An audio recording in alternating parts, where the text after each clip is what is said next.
Hello everybody and welcome to Certain Scientific Railgun T episode 23, I think we're on 23 anime review. In this episode we had the ultimate team up. We had Misaka on one side and Scavenger were there too. They helped. Did they help? They didn't really help, did they? It was a very one-sided team up, it turns out. But yeah, no, it was good. We had the final boss emerged towards the end. Scavenger just bringing the comedy. Like, I shouldn't find them as funny as I do, but I just find all of them really funny. Like, is that so wrong? Like, I don't want to call them a joke because they're not a joke. They're very serious, don't you know? But they are very funny ladies and man. Yep, still a man, as Oseke. Can't believe that. But anyway, let's crack on with the episode, see exactly how everything went down, and do this thing.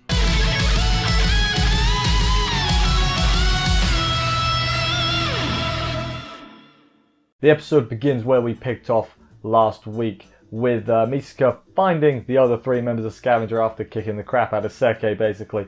Leader's got a good plan. Instead of saying, hey, we're the bad guys, she says, hey, no, we're a recovery team. We were hired officially by the research facility. Good job.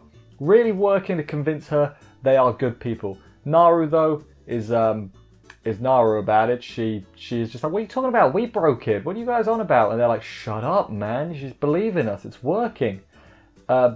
Thankfully though, Misaka I guess was deaf for that part and didn't hear them. They're going to use Misaka to mount their comeback and become a proper good team again, as opposed to one of them B-class teams. Not good enough for me.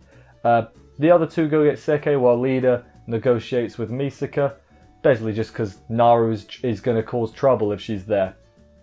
Don't reveal they're a dark side organization because Misaka's not a fan of them, quite frankly. Pretend she's Judgment. Good plan. Good plan there. Misaka's like, yeah, but your friend started it. Why do you fight me? And then she was like, he's a civilian. He just likes fighting people. And which Misaka actually believes, because Kuroko always moans at her being like, you're a civilian, you can't get involved. And that's why it makes sense. Leader was like, oh, I probably just busted myself here. And then it worked, surprisingly. Then Misaki calls. Misaka. Don't know where she got her number from. Doesn't actually say, I don't remember. Or I wasn't listening. And Leader's like, oh, crap, another one? Are you joking?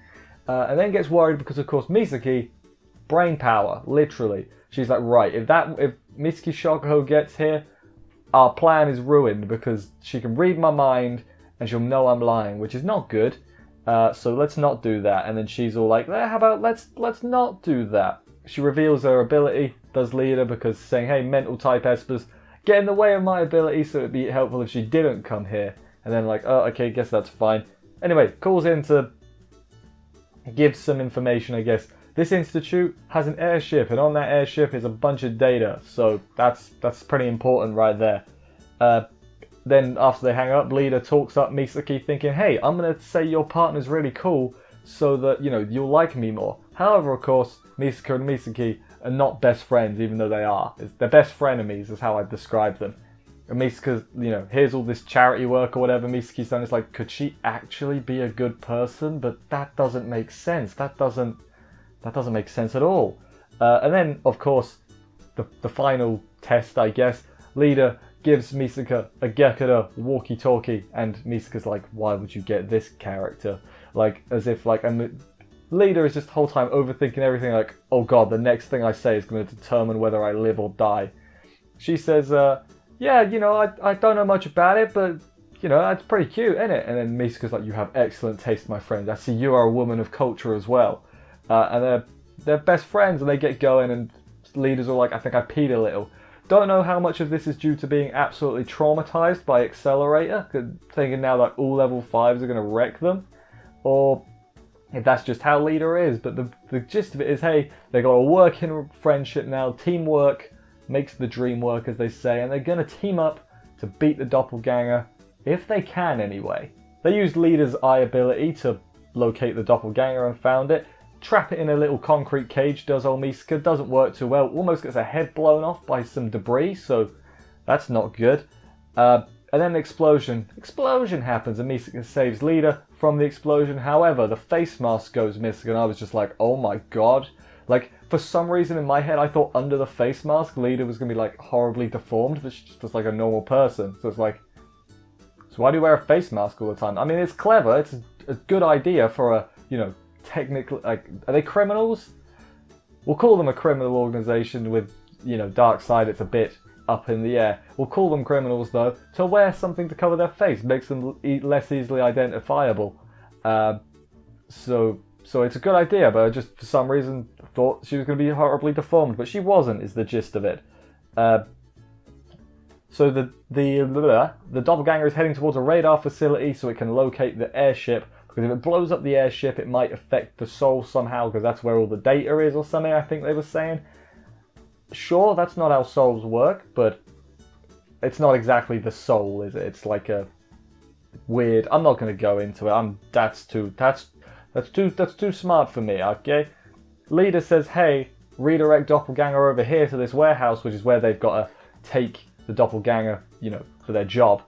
And then Misaka's like, okay, but you got to evacuate Skill out so they don't get killed. And, you know, Leader is a bit miffed, but she's like, fine, I guess I can do that. Which, hey, it's not like she asked you to run a marathon. She just wants you to evacuate some thugs, basically.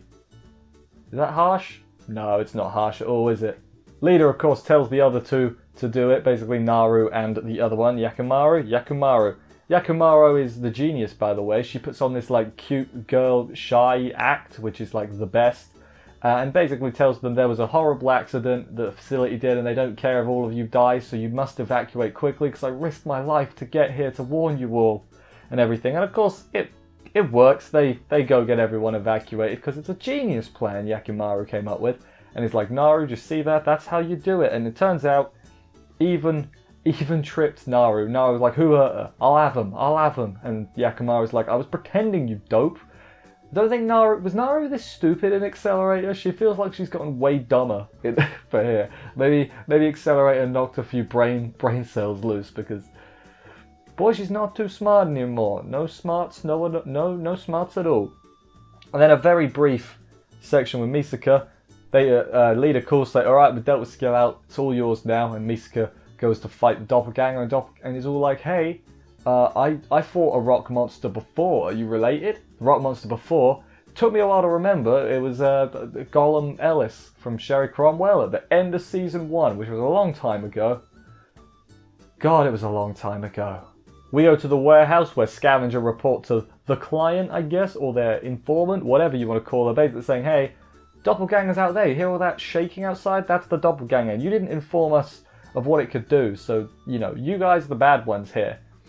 Turns out, you know, she recalls, she's like, oh, is this what Kariba was on about? Oh, we might have messed up here, lads.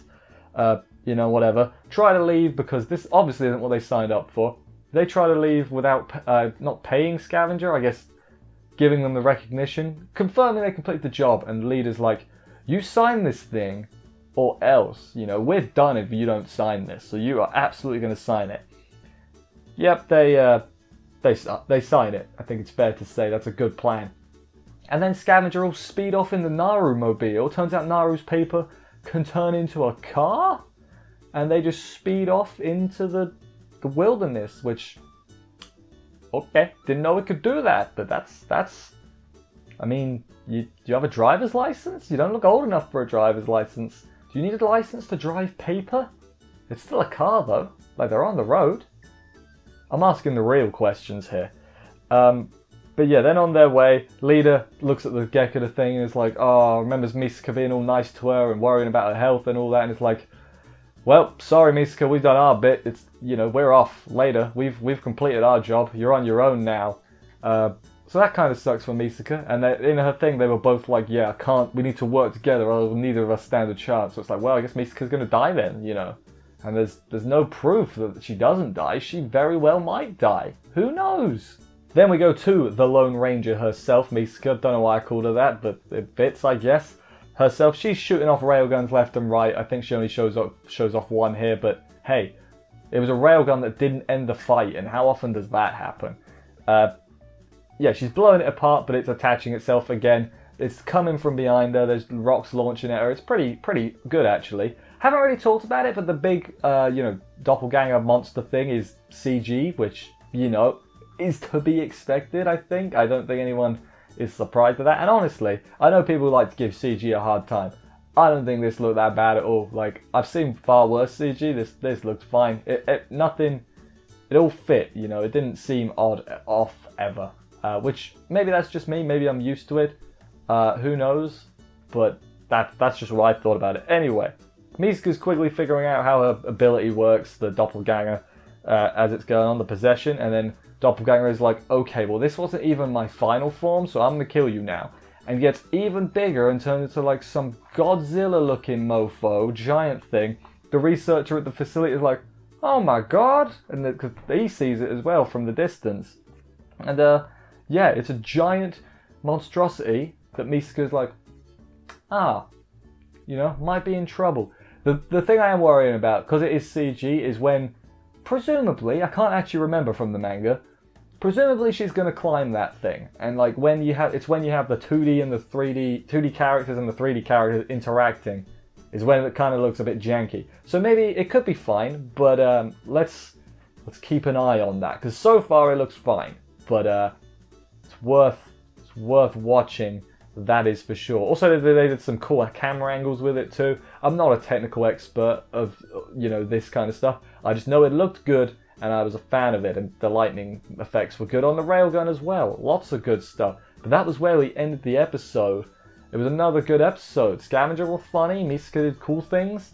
It's gonna be good. But what was my favorite part of the episode? Now that is a real question right there. So my favourite part of the episode goes to Lida. Lida is really funny when she was trying really hard to befriend Misaka and not piss her off, and somehow saying the right thing when she thought she was saying the wrong thing, and somehow not getting her suspicious at any point, despite being absolutely terrified. It was good. It was really good. Do wonder how much of this had to do with Accelerator kicking the crap out of them, and how much is just Lida being quite meek. But who knows? I certainly don't. Who can say?